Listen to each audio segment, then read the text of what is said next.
Masya Allah. Oke. Ini kenapa saya angkat secara spesifik. Karena sekarang ini lagi viral, lagi populer, lagi mau apa ya kalau kita bisa katakan mau lagi hangat. Ya booming apa terserah lah. Secara internasional menggulirkan Islam wasatiyah, Islam moderat. Nah, itu.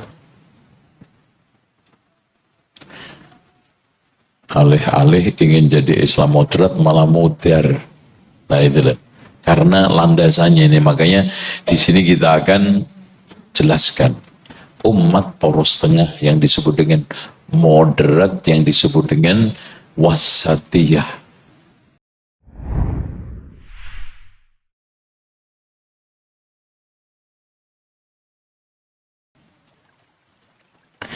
Ikhwas sekalian, kita telah mendapatin satu ayat yang menegaskan surat Al-Baqarah ayat 143, wa kadzalika ja'alnakum ummatan wasata. Jadi dari ayat ini hadirin sekalian, kita tidak ada perselisihan dan umat sepakat bahwa umat Islam ini adalah umat wasat. Saking wasatnya, litakunu syuhada 'alan nas, menjadi apa? Penyeimbang, menjadi pengadil, menjadi saksi, menjadi pengukur umat-umat lain. Masa jadi standar tapi nggak standar, ya lucu tuh Pak. Makanya dari sekalian kalau kita bahas makna wasatiyah di dalam literatur Islam, baik dari Al-Quran dan Sunnah, dan juga yang dibahas oleh ulama, baik di dalam kitab turos maupun kitab yang kontemporer, ataupun jurnal-jurnal, makna wasatiyah itu berkutat pada 3. Puncak, dewasa, unggul. Puncak, dewasa, unggul. Berarti kalau ada semacam Islam yang menegakkan nilai-nilai wasatiyah, artinya Islam itu pasti unggul, keislaman yang dewasa, keislaman yang apa? Yang puncak. Jadi kalau antum ngaku Islam wasatiyah, bahwa ahli sunnah wasatiyah, hati-hati, antum itu puncak, dewasa, unggul, berarti berislam secara dewasa, berislam pada puncaknya, berislam dengan apa? Keunggulan, kehebatan. Antum ini unggul, hebat. Ternyata nipu, nyolong, repot. Islam puncak, ternyata nipu. Islam unggul, ternyata ngutang nggak bayar-bayar. Nah ini sini kan gitu. Makanya ini sebagai bentuk kebanggaan dan kritikan buat kita. Nanti kita akan sampaikan tuh. Makanya dari sekalian kalau antum tengok bahasa wasat di dalam Al-Quran itu berkutat pada 3 itu. Lihat, kita ambil wasat ini. Wa kadzalika ja'alnakum ummatan wasata. Wasat itu artinya puncak, dewasa, unggul. Karena kita itu sudah sampai pada puncak keislaman, puncak kedewasaan, puncak keunggulan, patut kita itu menjadi penengah, syuhada buat umat lain. Itu syuhada 'alan nas. Itu. Makanya Pak, Rasulullah mengatakan apa? Di dalam meminta surga. Coba antum ingat-ingat hadisnya. Rasulullah mengatakan, "Idza sa'altumullaha al-jannah." Jika kamu minta kepada Allah surga, fas'alul firdaus, mintalah surga firdaus. Alasannya Rasulullah apa? Fa innaha awsatul jannah wa a'laha. Awsat, surga paling tinggi, puncak, paling VIP. Oh itu berarti Islam puncak, Islam unggul, awsat. Makanya kalau kita umpamakan nanti Islam puncak tertinggi adalah gunung, maka ada lereng kanan, lereng kiri, itu namanya eka, eki, ekstrim kanan, ekstrim kiri.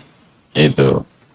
Eka, ekstrim kanan, eki, ini ekstrim kiri. Lereng. Makanya ekstrim kanan, hulu, diperangi oleh Islam. Itu. Dan hulu ini di dalam masalah akidah, di dalam masalah ibadah, di dalam masalah muamalah akhlak. Contoh simpel, ada seorang sahabat, tiga sahabat yang datang kepada Rasulullah SAW menanyakan ibadahnya, kemudian meremehkan karena Rasulullah udah dijamin surga, dosanya diampuni, apatah kita kalau begitu saya akan puasa nggak buka sama sekali, aku akan sholat nggak tidur, aku nggak kawin sama perempuan, nggak makan daging. Diluruskan Rasulullah, ini hulu. Makanya ketika Rasulullah minta dicarikan batu lempar jumroh, diambilin gede-gede. Iyyakum wal ghuluwa, waspadalah terhadap hulu. Coba bayangkan soal kerikil. Limisli hadhihi farmu, dengan yang seperti ini lemparlah gitu. Orang mentang-mentang wah setan, kangen sama setan apa, dendam sama setan, lempar jumroh, cari batu yang gede. Itu mental tuh batunya karena gede, kenceng lagi kan gitu. Keluar kertas, sesama setan jangan saling lempar loh. Gitu. Jadi bukan seperti itu ibadah, apalagi tiang jumroh digebuk-gebukin karena ini setan. Kita sekarang ke sana itu murni ta'abbud, menjalankan ibadah, Pak. Ya.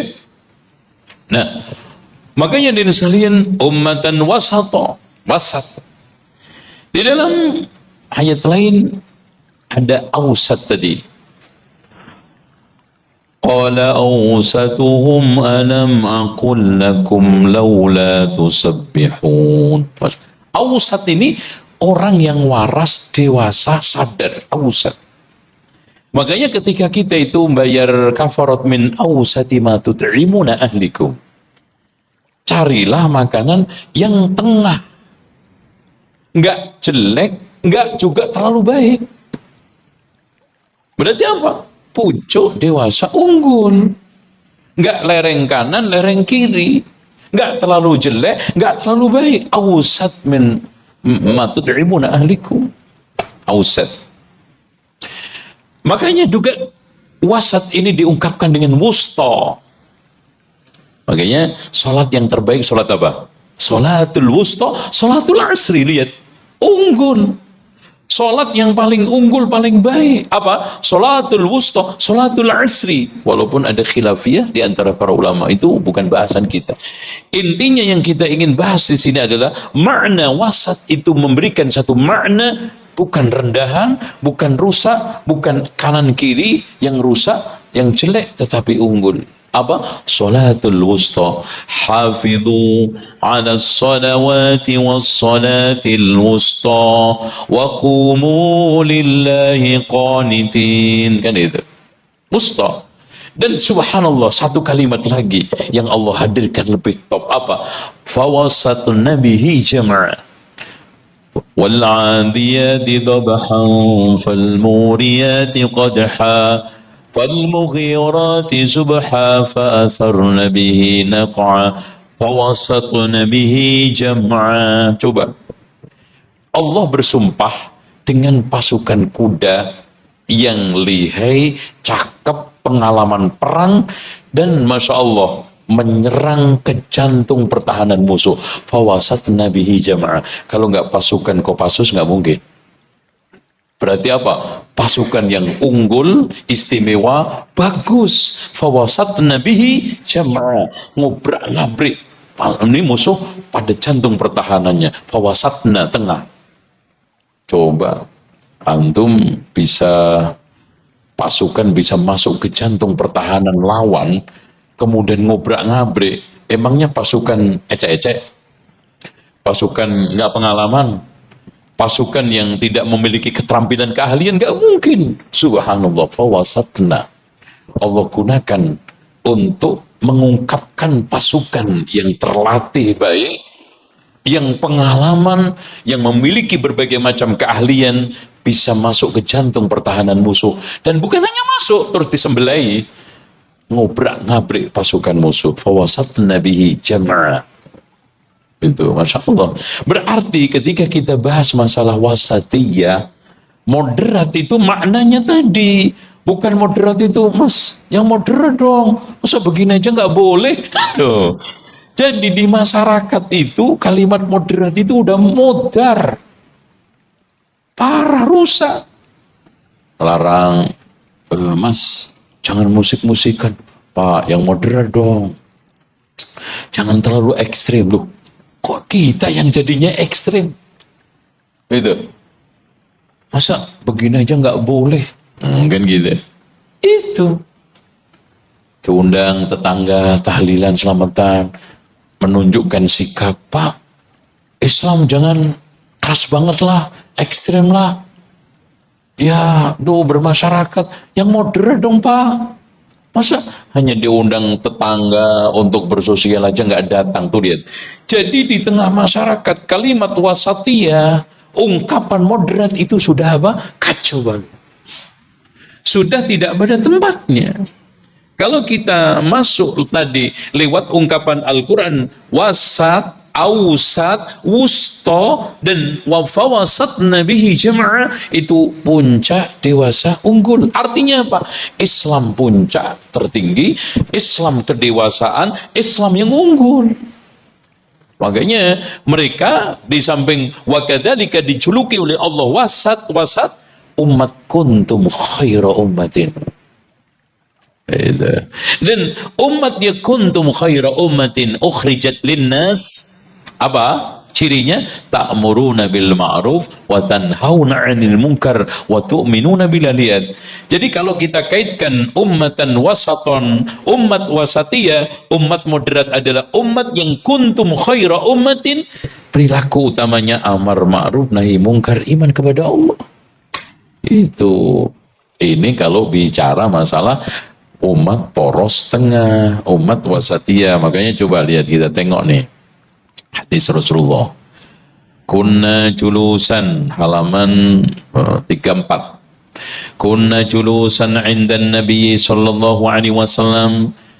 Kata Abdullah bin Mas'ud, kami duduk-duduk di sisi Nabi. Berarti di sini sedang halakoh kayak antum begini. Tapi ya mereka nggak kayak antum ya. Itu. Kemudian fakhatta khatatan Rasulullah SAW. Subhanallah, ini menunjukkan bahwa Rasulullah dengan fasilitas yang sangat minim membuat metode pembelajaran dengan praktikum dan peragaan. Jadi juga, apalagi antum ada laptop, ada, Masya Allah, aplikasi-aplikasi. Ya, yang anehnya itu kadang-kadang sekolah lengkap dengan smart schoolnya. TV nggak pernah dipakai, TV-nya semat, orangnya nggak semat, jadi semut. Akhirnya apa? Subhanallah, bangga, kelas kita ada TV sematnya, ada ininya. Tiap hari dibungkus, kata pengurus, eman, nanti rusak. Dah, gimana sih? Eman rusak. Terus untuk apa? Buat pajangan, laporan, untuk akreditasi, untuk dipakai media pembelajaran. Mosok kalah sama Rasulullah, Pak. Hanya modal padang pasir, bikin garis, red. Ini jalan yang lurus ya.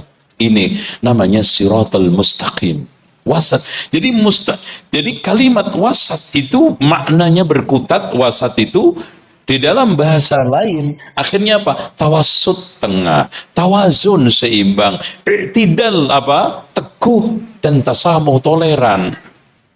Dan yang terakhir adalah istiqamah, lurus. Kayaknya Rasulullah. Terus kemudian Rasulullah bikin garis kanan kiri. Nah, ekstrem kanan, eki. Ekstrem kanan, ekstrem kiri. Makanya Rasulullah mengatakan, hadza sabilullahi azza wa jalla. Ini adalah jalan Allah. Sabil, sirat. Nah, wa khatta khattan an yaminihi wa khatta khattan an shimalihi, kemudian bikin garis kanannya, garis kirinya. Wa qala hadhihi subulus syaitan, ini jalan-jalan setan. Jadi baik ekstrem kanan maupun ekstrem kiri itu setan. Siapa yang ngomong? Saya, Rasulullah. Hadhihi subulus syaitan. Pikir sampai gedek-gedek gulung kuming sampai nggak sadar setan. Kenapa? Berlebihan. Teledor nggak pernah zikir juga salah, zikir sampai gulung kuming, gulung juga salah. Nggak pernah zikir setan, zikir seperti itu setan. Begitu. Nggak pernah mendoakan mayit sama sekali. Teledor setan. Doakan mayit sekali mendoakan, Masya Allah. Wah, apalagi doa pada hari 1000-nya. Subhanallah. Berkat yang dikasihkan kepada peserta tahlilan. Gas melon. Ditambah lagi makanan mentah 1 gerobak. Ini habis tahlilan itu melarat total, mati lagi itu yang tahlilan. Coba sekarang itu berkatnya Pak, gas melon itu. Jadi kanannya kirinya gas melon, kanannya apa? Itu ember isi bahan mentah. Ember itu isinya beras 2 kilo atau 3 kilo, mie instan, gula, kopi, dan yang lainnya. Yang di depan yang matang. Jadi habis makan, gitu, subhanallah. Ya Allah, makanya kasihan nih. Kadang-kadang orang mati itu Pak, sebabnya tahu nggak? Udah sakit-sakitan, datang ke dukun, katanya ngadep rumahnya keliru. Akhirnya apa? Dirubah, ngutang. Malah nggak sembuh, mati. Udah gitu, pedus tinggal siji disembelih karo mudin buat tahlilan. Ayamnya tinggal 3 juga disembelih, habis. Utang, hidup-hidup dapat warisan, enggak. Dapat warisan utang, iya. Coba, kini dipertahankan. Gitu loh. Makanya Rasulullah mengatakan summa wada'a yadahu fil khattil aswad. Rasulullah SAW sambil meletakkan di dalam khattil ausatna, garis yang tengah tadi, summa tala hadhil ayat, kemudian membacakan firman Allah, wa anna hadha sirati mustaqiman fattabi'u wa la tattabi'u subula fatafarraqa bikum an sabilihi dzalikum wassaakum bihi la'allakum tattaqun. Jelas Rasulullah hanya mengakui satu jalan, nggak ada jalan lain. Islam itu hanya satu. Wa anna hadza sirati. Makanya Pak, Allah itu tidak mengungkapkan sabil di dalam Al-Quran jama' kecuali beberapa ayat aja. Di antaranya firman Allah, walladzina jahadu fina lanahdiyannahum subulana. Kebanyakan sabil, cek aja antum. Kenapa? Karena apa? Jalan itu memang satu. Wa may yushaqiqir rasula min ba'di ma tabayyana lahul huda wa yattabi' ghayra sabilil mu'minin. Allah tidak mengatakan wa yattabi' ghaira subulil mu'minin. Subul enggak, ghaira sabil, karena memang jalannya mukmin itu cuma satu, yaitu jalannya Rasulullah dan sahabat, khairun nas, tidak ada yang lain. Wa anna hadza sirati mustaqiman fattabi'u wa yattabi' ghaira sabilil mu'minin nuwallihi ma tawalla wa nuslihi jahannam wa sa'at masira. Gitu Pak. Oke, ini nah, terakhir, yaitu bersikap adil dan bijaksana.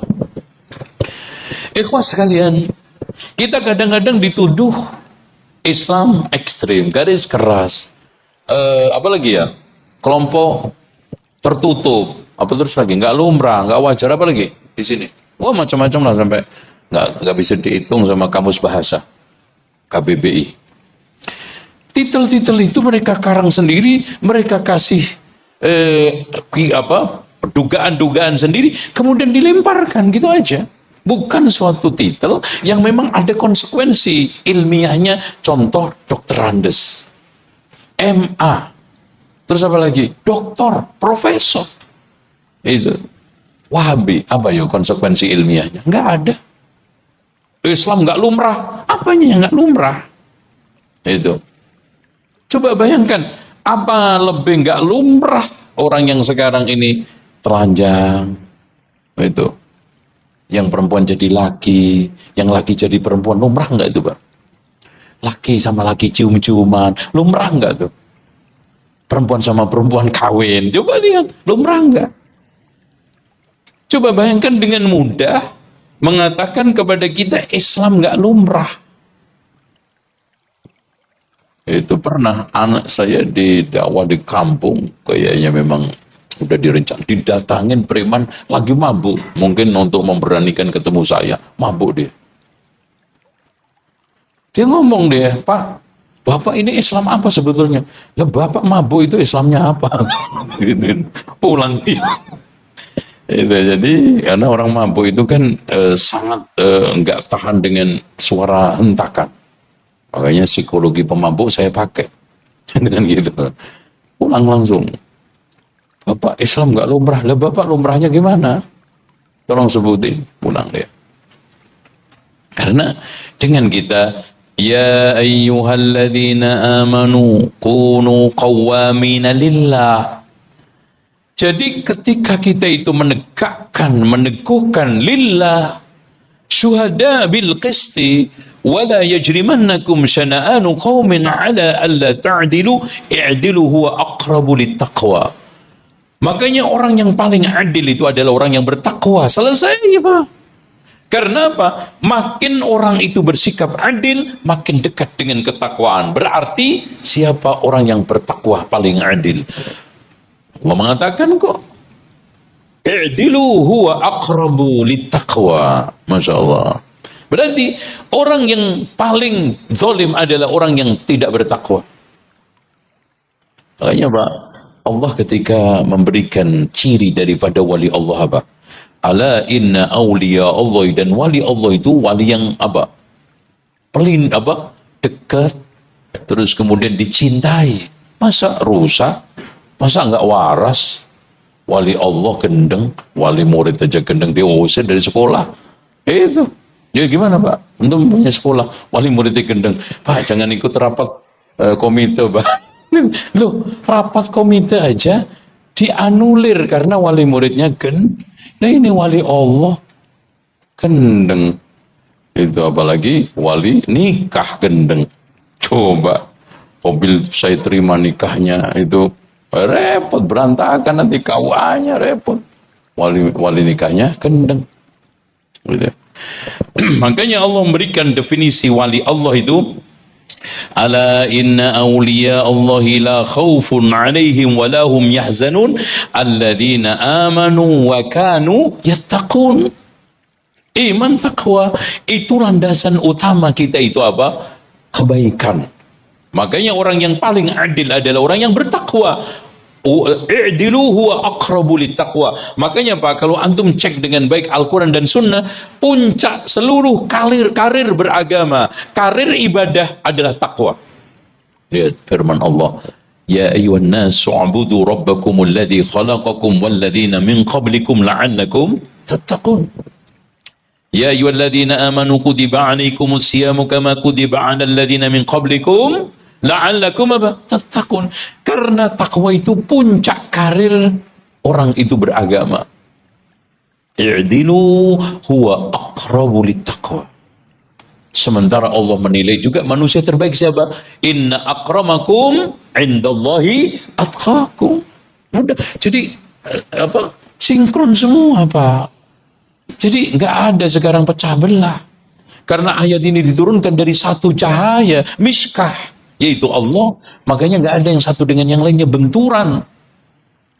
Wallahu a'lam bishawab. Makanya ditegaskan di antara sikap adil ahli sunnah wal jamaah. Nih Pak, tolong dicamkan.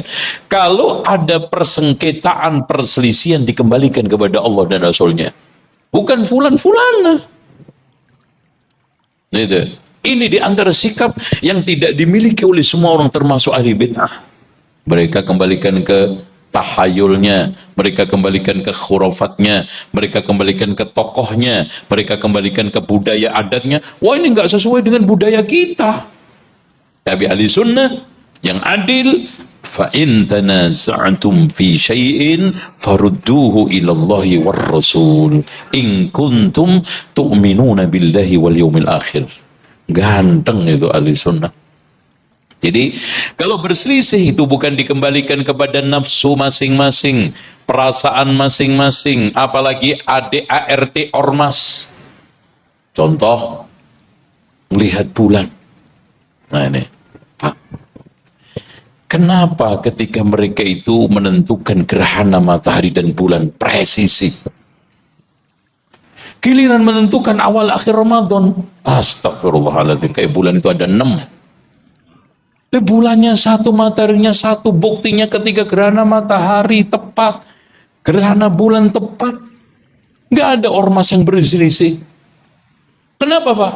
Karena bulan itu bukan untuk dikomentari, tapi untuk dilihat. Ketika dikomentari, masalah itu muncul timbul. Kenapa, Pak? Simple, bulan itu nggak bisa ngomong. Itu. Bulan itu cuma bisa nongol, dilihat. Dan kalau kita itu mau, ada kemauan, kalau kemampuan udahlah selesai lah gitu. Wah, teknologinya canggih. Rasulullah aja nggak punya teknologi secanggih sekarang, nggak pernah berselisih 10 kali Ramadan. Abu Bakar, Umar, Utsman, Ali beres. Berarti apa? Permasalahannya bulan itu bukan untuk dikomentari, tapi untuk dilihat.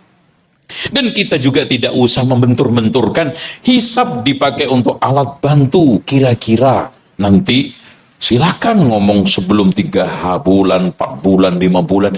Kira-kira Ramadan kapan ya? Pasti tanggal 1 Ramadan. Harinya yang ribet. Ribetnya di mana, Pak? Hasil dari komentar, bulan ini dinyatakan sudah masuk berapa derajat ya? Ada yang mengatakan 2 derajat, 2,5, 3, 4. Emang sama, Pak, 2 sama 4? Sampai kiamat nggak pernah sama. Tanya aja sama TK. 2 sama 4 itu kalau nggak sama, nggak beda. Beda. Makanya yang mengatakan bulan itu bisa dinyatakan sudah wujudul hilal atau imkanul wujud kalau sudah 2 derajat. Ada yang mengatakan enggak.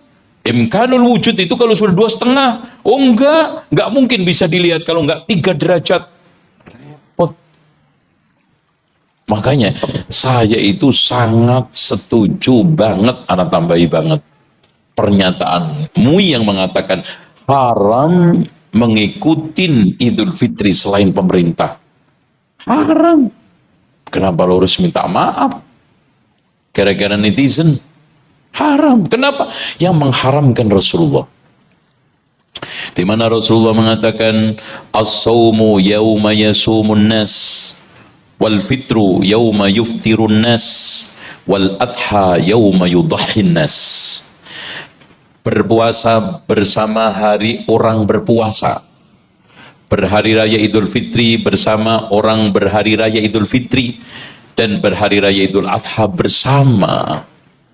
Jadi yang ditekankan oleh Allah bukan salah benar tepat enggak bulannya, tapi kebersamaannya. Ini yang enggak disadari banyak ormas. Banyak kaum muslimin yang tidak sadar bahwa kesatuan, persatuan, keselarasan, keserasian itu ditekankan oleh Rasulullah pada Idul Fitri, Idul Adha, Ramadan. Bukan tepatnya bulan. Bukan soal sekarang wahdatul matla, ta'addudul matla, sampai yang muatan bertele-tele kalau bulan di Antartika sudah keluar, di Jogja juga harus keluar, harus dinyatakan keluar. Ngapain nanti sampai Antartika, antar kita aja udah. Bulan ini gimana? Caranya kebersamaan. Yang ditekankan oleh Rasulullah bukan soal bulannya itu tepat atau tidak, salah atau benar, sudah keluar atau tidak, tetapi yang ditekankan oleh Rasulullah kebersamaan, keserasian, dan juga apa? Keselarasan. Selesai. Caranya apa? Hisab sebagai alat bantu. Ru'yah sebagai alat penentu pemerintah legalitas. Dalilnya dari mana? Dengarkan ucapan Ibnu Umar. Tara'an nasul hilal. Manusia pada melihat hilal. Siapa aja boleh melihat. Tara'an nasul hilal. Dari sini semua siapa saja punya hak. Tapi dengan kriteria dan syarat otomatis. Semua orang buta masa ngelihat. Nanti diplesetin juga. Tara'an nasul hilal. Manusia. Fa'akhbartun nabiyya, saya kabarkan Nabi, Pak, kalau tidak perlu pemerintah, Ibnu Umar nggak perlu mengatakan, saya kabarkan Nabi, anni ra'aitu, saya lihat. Yang hebatnya, ucapan Ibnu Umar berikutnya, fasoman nabiyyu, kemudian Rasulullah puasa, wa amaron nasa bisiyamihi, memerintahkan orang untuk puasa, memerintahkan, bukan Ibnu Umar. Siapa? Nabi yang di situ sifatnya waliul amri atau ulil amri sekaligus juga Nabi. Selesai. Masya Allah, lihat hadis ini kalau dipakai oleh semua pihak, udah selesai. Tara'an nasul hilal, manusia pada melihat hilal. Fa akhbartun nabiyya sallallahu alaihi wasallam anni ra'aituhu, saya kabarkan kepada Nabi aku melihatnya. Fa shaman nabi, kemudian Rasulullah puasa. Fa amaran nasa bisiyamihi, Rasulullah memerintahkan. Selesai kan Pak? Hisab sebagai alat bantu untuk memperkirakan, ru'yah sebagai alat penentu karena memang bulan itu untuk dilihat bukan untuk dikomentari. Sumuli ru'yati wa aftiru ru'yati, pemerintah legalitas. Selesai. Udah. Apanya yang sekarang berbeda kalau begitu? Bukan soal 2 derajat, 2,5 derajat, 3 derajat. Rasulullah nggak menuntut itu, Allah nggak menuntut kepada kita. Yang dituntut oleh Allah dan Rasulnya ketika puasa Hari Raya Idul Fitri, termasuk besok ini Idul Adha, adalah kebersamaan, keserasian, keselarasan, bukan ketepatan bulan itu. Makanya nggak ada masalah para ulama. Ketika antum kemarin puasa hari apa? Ikut siapa? Nggak enak itu. Ikut siapa ini? Hari apa? Antum Kemis. Terus umroh, iktikaf. Puasanya ikut pemerintah atau enggak kemarin? Enggak. Udah. Fikih berbicara ketika antum iktikaf, berdasarkan hadis tersebut bersama, ikut. Saudi, ikut Masjidil Haram karena puasa bersama. Itu. Kalau kurang qadha. Kemarin pas 29 karena minim hari itu 29, enggak ada 28. Kalau kemarin hari rayanya hari apa? Kemis, wassalam itu 28 kita. Tapi alhamdulillah Jumat. Orang yang di sini puasa Kemis, di sana hari raya 30, kita 29 dan minimnya bulan itu 29 sehingga tidak perlu mengqadha. Taruhlah konsekuensinya. Puasa hari raya Kemis, kemudian kita itu puasa ternyata cuma 28, kita qadha tetap. Hari raya bersama orang hari raya, orangnya qadha setelah hari raya. Enak loh. Masya Allah. Demi kebersamaan Pak, coba bayangkan puasa kita yang cacat itu dinyatakan sempurna oleh Allah. 28 kan cacat. Ya. Coba gak usah jauh-jauh gini Pak, sholat Pak. Anak nanya sama antum. Sholat maghrib, rakaat pertama tasyahud, rakaat kedua tasyahud, rakaat ketiga tasyahud. Salah apa benar? Halo, tes. Salah apa benar? Salah. Batal antum. Tapi demi kebersamaan dan membersamai imam, sahih itu sholat. Antum masuk rakaat pertama dapat tasyahud terakhir. Tasyahud nggak ikut imam nggak? Ikut. Kalau nggak ikut malah batal sampean. Rakaat pertama antum tasyahud. Rakaat kedua tasyahud nggak? Tasyahud. Rakaat ketiga apa lagi? Sah atau batal? Begitu harusnya. Loh itu. Demi kebersamaan. Meskipun sholat antum itu rusak. Jadi sah, diterima. Gara-gara menjaga kebersamaan dengan begitu juga Ramadan. Gitu loh Pak. Logika begitu aja kok nggak bisa kena tuh loh. Yang para profesor dokter itu. Berselisih aja. Udah tahun depan jangan ikut yang ormas. Apapun mereknya, apapun bentuknya. Ikuti pemerintah. Udah selesai. Kenapa? Karena pemerintahlah yang punya legalitas kolosal. Memiliki pemegang otoritas untuk menyatukan umat. Paling bagus. Karena semua di bawah. Kalau antar ormas mau nggak di bawah? Ormas kurem aja nggak mau, Pak. Kurem aja nggak mau. Itu ya. Apalagi ormas yang gede. Ikut dia. Apaan? Tapi ikut pemerintah. Ormas mana yang nggak tunduk sama pemerintah? Ormas mana yang sekarang ini Allah kebersamaan? Atau walaupun akhirnya keliru, Pak. Bulannya keliru, Pak. Kegedean. Kegedean. Dan kadang-kadang ada orang yang bikin rusak analisa. Bulan setelah 2 hari itu kan bulan gede. Ini nggak pas deh kalau 2 hari lalu ini udah gede banget ini. Ini gede banget, nggak pantas ini bulan 2 hari. Kayaknya memang 3 hari. Kayaknya bener tuh kemarin Rebo. Pak, antum nggak inget tanda-tanda kiamat? Bulan itu lahir lebih gede daripada aslinya. Cek aja itu tanda-tanda kiamat. Hilal itu tampak lebih besar daripada tanggalnya. Itu tanda kiamat. Itu akhir zaman. Itu kan fakta ya. Wallahu a'lam bishawab. Oke. Intinya kita ahli sunnah wal jamaah. Saya closing statement dari ucapan Ibnu Taimiyah di akhir kitab itu. Syekhul Islam Ibnu Taimiyah berkata, berbicara memvonis orang harus dengan dasar ilmu, sikap adil dan objektif, bukan dengan dasar kebodohan, kezaliman sebagaimana sikap ahli bid'ah. Itu adil. Bentuk keadilan apa? Berselisih, kembalikan kepada Allah dan Rasulnya. Dalam masalah ru'yah hilal, kembali kepada Allah dan Rasulnya.